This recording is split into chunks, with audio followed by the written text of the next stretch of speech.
ಇತ್ತೀಚೆಗೆ ಚಲಿಸುತ್ತಿದ್ದ ಕಾರಿನಲ್ಲಿ ಬೆಂಕಿ ಅವಘಡ ಪ್ರಕರಣಗಳು ಹೆಚ್ಚಾಗುತ್ತಿದ್ದು, ಇದೀಗ ಮತ್ತೊಂದು ಕಾರು ನಡು ರಸ್ತೆಯಲ್ಲಿ ಸುಟ್ಟು ಕರಕಲಾಗಿದೆ. ಮಂಗಳೂರಿನ ಕದ್ರಿ ಪೊಲೀಸ್ ಠಾಣೆಯ ಬಳಿ ಮಾರುತಿ ರಿಡ್ಸ್ ಕಾರು ಹೊತ್ತಿ ಉರಿದಿದೆ. ಚಲಿಸುತ್ತಿದ್ದ ಕಾರಿನಲ್ಲಿ ಹೊಗೆ ಕಂಡು ಬಂದ ಹಿನ್ನೆಲೆಯಲ್ಲಿ ಕಾರಿನಲ್ಲಿ ಪ್ರಯಾಣಿಕರು ತಕ್ಷಣ ಕಾರಿನಿಂದ ಹೊರಬಂದಿದ್ದಾರೆ. ಹೀಗಾಗಿ ಪ್ರಯಾಣಿಕರು ಪ್ರಾಣಾಪಾಯದಿಂದ ಪಾರಾಗಿದ್ದು, ಕಾರು ಕೆಲವೇ ಕ್ಷಣದಲ್ಲಿ ಸುಟ್ಟು ಕರಕಲಾಗಿದೆ. ಕಾರಿನಲ್ಲಿ ತಾಂತ್ರಿಕ ದೋಷದಿಂದ ಈ ಘಟನೆ ನಡೆದಿರುವ ಸಾಧ್ಯತೆ ಇದೆ ಎಂದು ಅಂದಾಜಿಸಲಾಗಿದೆ. ರಸ್ತೆಯ ನಡುವೆ ಕಾರಿಗೆ ಬೆಂಕಿ ತಗುಲಿದ್ದ ಕಾರಣ ಆತಂಕದ ವಾತಾವರಣ ಸೃಷ್ಟಿಯಾಗಿತ್ತು. ಕೆಲ ಕಾಲ ಟ್ರಾಫಿಕ್ ಜಾಮ್ ಕೂಡ ಉಂಟಾಗಿತ್ತು.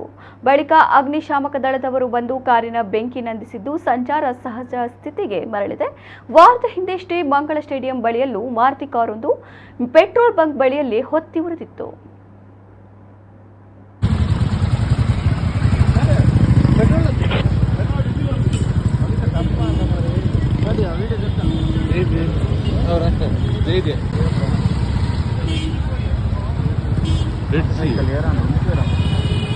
ಫೈರ್ ಸರ್ವಿಸ್ ಇದ್ದ ಬೇಗ ಬೋಲೆ ಅಣ್ಣ ಪೊತ್ತದ ಡಿಮಾಂಡ್